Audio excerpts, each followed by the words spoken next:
my channel April Flower Arts. I'm Tushara.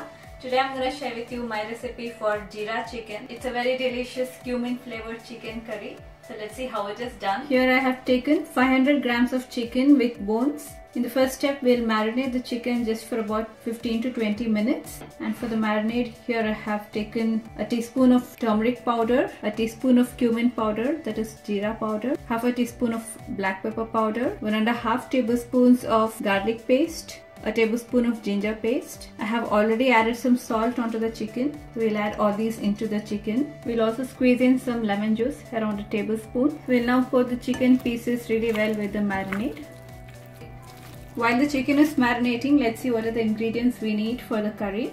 Here I have 2 cups of finely chopped onions, 2 teaspoons of whole cumin seeds, that is jeera, that is the main ingredient, and some ground spices such as a tablespoon of red chili powder or as per your taste, 2 teaspoons of coriander powder, 1.5 teaspoons of garam masala powder, around a tablespoon of butter, 1 or 2 green chilies which are finely chopped. This is optional, or you may take it as per your taste, and few curry leaves which is optional as well. And finally you'll need some lime juice for the tangy flavor.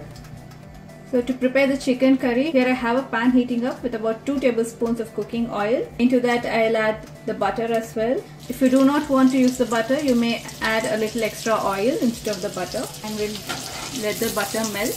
So when the butter melts, I'll add half of the cumin seeds and we'll let the cumin seeds roast in the oil. So it gives a very nice flavor to the oil. Alright, the cumin seeds have roasted very well in the butter and you get a very nice aroma. At this point we'll add the onions and half a teaspoon of salt. And we'll saute these onions until they get a nice golden brown color. Just when the onions have softened a bit, I like to add the curry leaves as well. The flavor of curry leaves complements very well with the cumin, but it's optional, and we'll continue sauteing. Alright, the onions have got a nice light brown color. They have caramelized and it gives a nice flavor to the chicken curry. At this point, we'll add the marinated chicken. We'll now keep the heat at medium, spread the pieces around the pan, and we'll now cover the chicken and let it cook for about 3 to 4 minutes. Alright, it's been 4 minutes now. The chicken has seared very well. So this helps in retaining the moisture of the chicken. So we'll now mix it in with the gravy. Alright, the chicken was cooking for another 2 minutes. At this point we'll add the remaining spices, that is red chili powder, coriander powder, garam masala powder and the green chilies.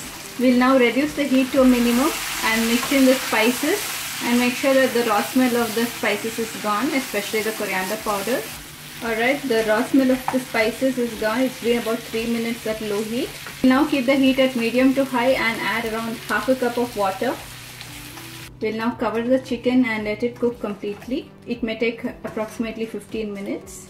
So while the chicken is cooking, we'll dry roast the remaining cumin seeds. That is, I have around a teaspoon of it here. I have heated up a small pan. Into that we'll add and dry roast it until they turn a little dark brown. It should take just a minute. The cumin seeds have toasted very well and they give out a very nice aroma. We'll add this onto the chicken curry at the end. You have 2 options. You can add it as such, but I like to slightly crush it before adding into the chicken curry for a stronger flavor. Alright, the chicken was cooking for about 15 minutes or more and it has completely cooked.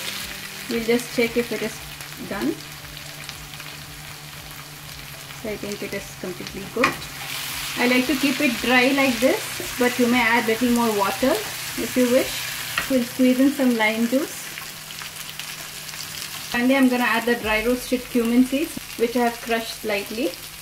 So it gives a nice extra cumin flavor. And that's it. The jeera chicken is all done. It's ready to be served.